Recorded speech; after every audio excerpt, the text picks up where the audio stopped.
হাজোত তৃণমূল কংগ্ৰেছৰ প্ৰাৰ্থী ৰজি আহমেদৰ নিৰ্বাচনী প্ৰচাৰ। ৰজি আহমেদৰ হৈ নিৰ্বাচনী প্ৰচাৰ চলালে স্বামী দুলু আহমেদে। আসন্ন বিধানসভা নিৰ্বাচনক কেন্দ্ৰ কৰি নিৰ্বাচনী বতাহ গৰম হৈ পৰিছে। তৃণমূল কংগ্ৰেছৰ প্ৰাৰ্থী ৰজি আহমেদে প্ৰথমখনি নিৰ্বাচনী প্ৰচাৰ সভাৰ আৰম্ভণিতেই পুৱামক্কা দৰগাহ শ্বৰীফ আৰু মাধৱ দেৱালয়ত উপস্থিত হৈ আশীৰ্বাদ গ্ৰহণ কৰে। হাজো শুৱালকুছি বিধানসভা সমষ্টিৰ বৰুৱাবাৰীস্থিত তৃণমূল কংগ্ৰেছৰ কাৰ্যালয়ৰ পৰা সমৰ্থকসকলে প্ৰাৰ্থী ৰজি আহমেদক সমদলেৰে আদৰি শনিবাদী পঞ্চায়তৰ দলৈটোলাত উপস্থিত হয়। দলটোৰ প্ৰথমখনি নিৰ্বাচনী সভাত তৃণমূল কংগ্ৰেছৰ নেতা দুলু আহমেদে ভাষণ মিত্ৰজোঁট বিজেপিক সাম্প্ৰদায়িক দল বুলি আখ্যা দিয়ে।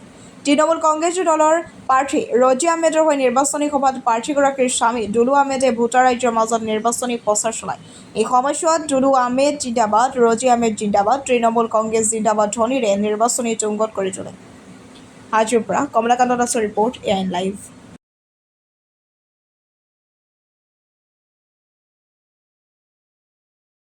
মই নমিনেশ্যনৰ পিছত আজি সমষ্টিলৈ আহিলোঁ। প্ৰথমে মই পুৱামক্কা দৰগাহৰ বাবাৰ আশীৰ্বাদ ল'লোঁ। তাৰপাছত হয়গ্ৰীৱ মাধৱ মন্দিৰত মই সেৱা জনালোঁ। তাৰপাছত মোৰ প্ৰথমখন নিৰ্বাচনী সভা আজি সনিয়াদি পঞ্চায়তৰ এই দলেশালাত।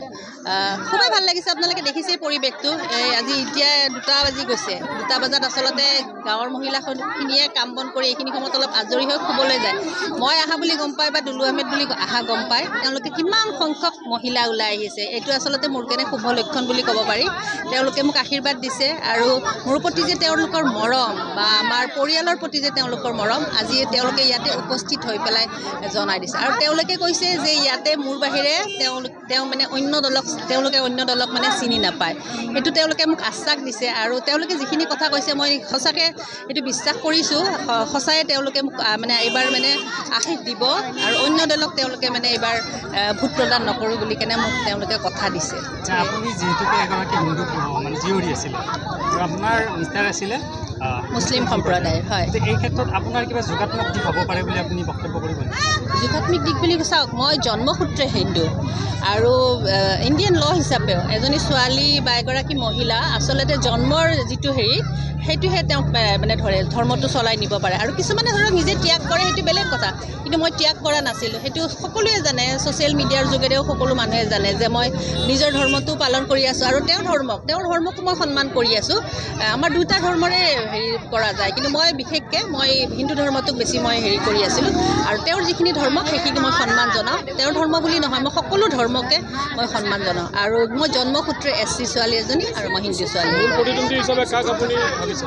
প্ৰতিদ্বন্দ্বী বুলি ক'ব গ'লে মই ধৰক যিহেতু এতিয়া চৰকাৰখন এতিয়া বিজেপি চৰকাৰ আৰু বিজেপি চৰকাৰে ধৰক NDA প্ৰাৰ্থীগৰাকীক দিছে, মানে AJPৰ প্ৰাৰ্থীগৰাকীক দিছে।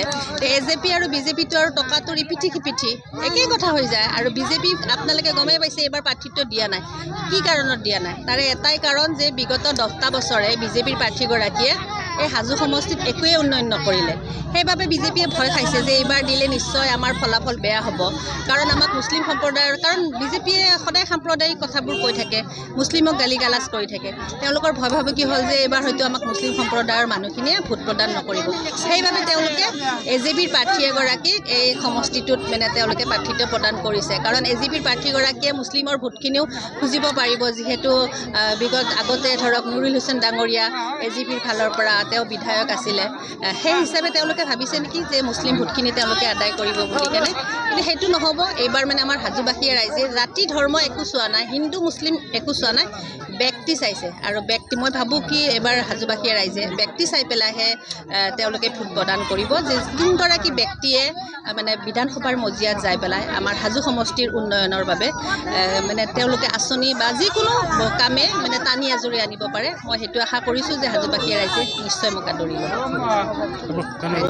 আমাৰ হাজো সমষ্টিত পূৰ্বেও TMC বিধায়ক জয়ী হৈছিলে। এইটো কোনো আমাৰ বাবে দলৰ বাবে নতুন সমষ্টি নহয়। ৰাজনীতিত উত্থান পতন থাকে। 2011 দিনটো আকৌ ঘূৰি আহিব।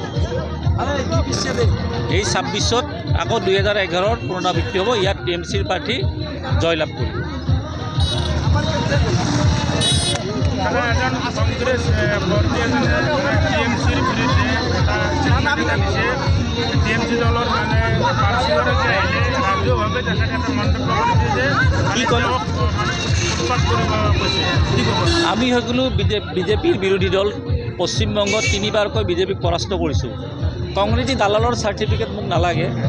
যোৱাবাৰ কিমান পাইছিলে আপোনালোকে মনত আছেনে? কংগ্ৰেছে 27,000। দুলু আহমেদে কিমান পাইছিলে? 55,000। এতিয়া 27,000 দালালজনৰ কথা শুনিব নে 55,000 পোৱা দুলু আহমেদৰ কথা শুনিব? দালাল, গৰু চোৰ, দগবাজ এইবিলাকৰ কথা মোক নুসুধিব, ভাল মানুহৰ কথা সোধক। ইয়াত কংগ্ৰেছৰ অস্তিত্ব নাই। যোৱাবাৰ স্থানীয় প্ৰাৰ্থীয়ে 27,000।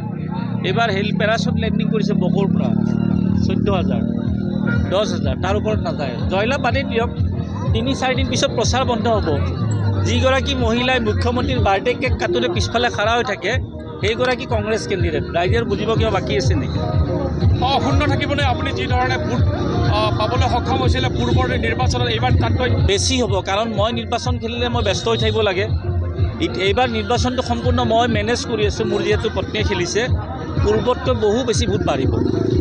কি বাৰ্তা দিব সমগ্ৰ ভোটাৰ ৰাইজক হাজো সমষ্টিৰ? হাজো সমষ্টিৰ সমন্বয় প্ৰতীক।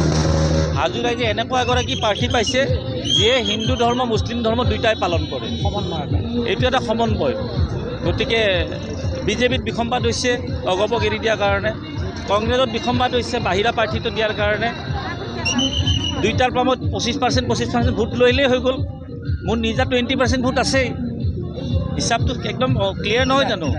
মোৰ বেয়াতকৈ বেয়া 20% ভোট আছে, মোৰ নিজা ভোট আছেনে নাই? বাকী 40 দুইটাক ধৰে, তাৰ পৰা মই 20 আনিলেই হৈ গ'ল, 15 আনিলেই হৈ গ'ল, 10 আনিলেও হৈ গ'ল। কোনো অংকত জিকে, ইয়াত কোনো অংকত নিজিকে।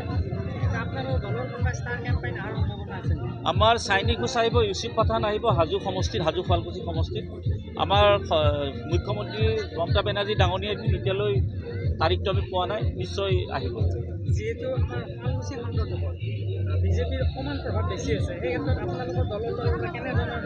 যদি বিজেপিৰ প্ৰাৰ্থী হ'লে হয় তেতিয়া অলপ চিন্তিত কৰাৰ বিষয় আছিলে।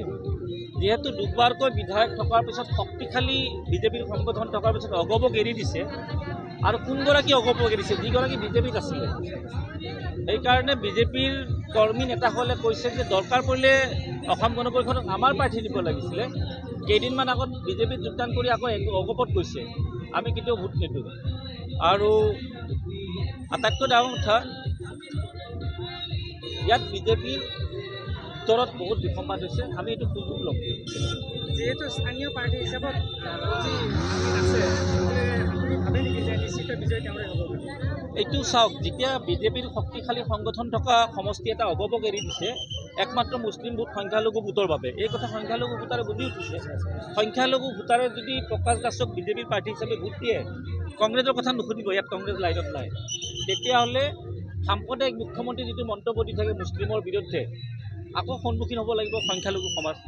গতিকে যাৰ বাবে মই ৰজি আহমেদ হিন্দু মুছলিম সমন্বয়ৰ প্ৰতীক, তাতকৈ কি বাৰ্তা দিব লাগে?